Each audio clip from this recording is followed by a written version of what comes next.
Gears 2.5 is a cut and dry process, and it is the process that we follow at all times at National Tire and Battery. The secret to success here is to never waver from the process. And the beautiful part of the process is it's something that anybody can do.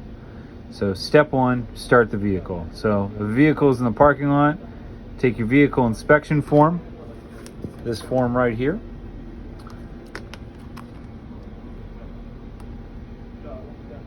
And your protective covering with seat covers and floor mats. You walk around the vehicle, documenting any damage, the body or rims.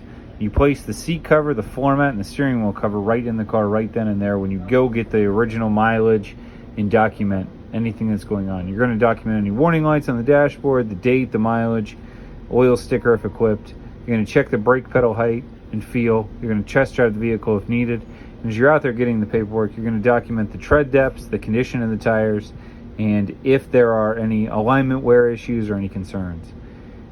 Next step is start the vehicle.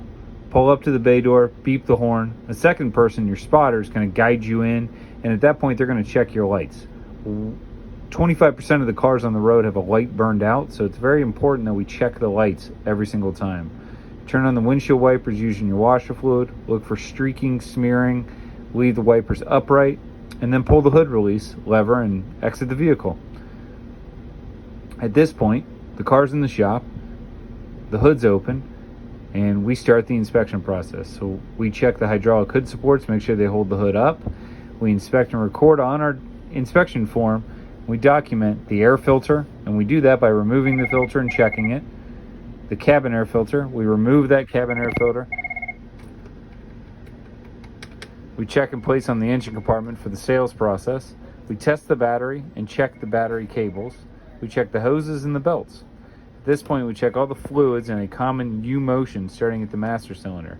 If we're doing an oil change, we remove the oil cap, place the oil cap on the engine.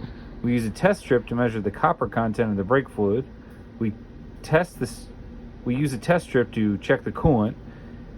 We check the power steering fluid for leaks and the level. We check the transmission fluid and oil levels before any work is started. We check and fill the washer fluid and check for any cracks in the washer fluid.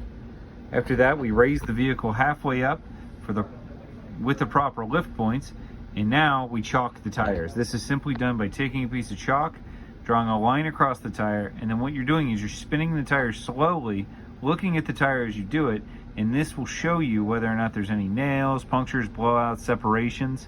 We do this on all four corners. Once you get back to the line you've drawn, you know you've gone all the way around the tire. Just chalk any issues you have. If there's a nail in the tire, circle it in chalk. Check for inner, middle, or outer tread wear and any alignment issues with it. Document the before air pressure on the inspection form and fill to the correct PSI if we're not doing tires. Remove the wheels. All four wheels come off the car every time we're doing this. Use the brake multicolor feeler gauge as you remove each wheel. If you do not have one of these, contact your manager immediately and he'll get you one. Document the color on the inspection form. Are the brake pads red, yellow, or green? If red or yellow, we suggest a brake evaluation. Check calipers, wheel cylinders, hoses for damage or leaks. Place one wheel on the balancer for a check. Spin that wheel, see if it's out of balance. If it's out of balance, we sell balance for all four tires. Now we lift the vehicle all the way up. We start the oil change. If that service has been sold, we verify the gasket and the filter is available. While oil is draining, proceed through the inspection. Starting at the back, check the shocks, struts, suspension parts, and all steering parts. While walking under the car to check while walking under car to check exhaust, hangers, and piping. So just make sure everything is attached on the exhaust.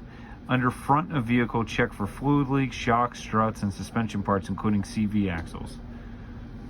Now, the completed inspection should look very much like this. So we have a go sheet, told us everything we needed. At the beginning of the inspection, we have a double sign off for the lug torque, the time promised. If there's TPMS, the TPMS bags are attached. We have the alignment printout waiting for us. we have a completed inspection form, and we have our declined services, or even better yet, instead of declined, if that was an estimate, that would be even better, because that shows that we actually went out and presented that to the customer. We can get a signature from them. When this process is followed, we are successful far more than any other way that anybody in the industry has tried it. Bring the car in, inspect the car, follow the process start to finish, have the big 4, which is your time promised, your highlight marks, your go sheet, inspect the car, and with the inspection comes obviously an estimate for the car. This is the Gears Process 2.5. This is what we need to follow every single time. This is the path to success. No variation on it, just this. And the beautiful part is everyone can do each of these 14 steps. So thank you for your time.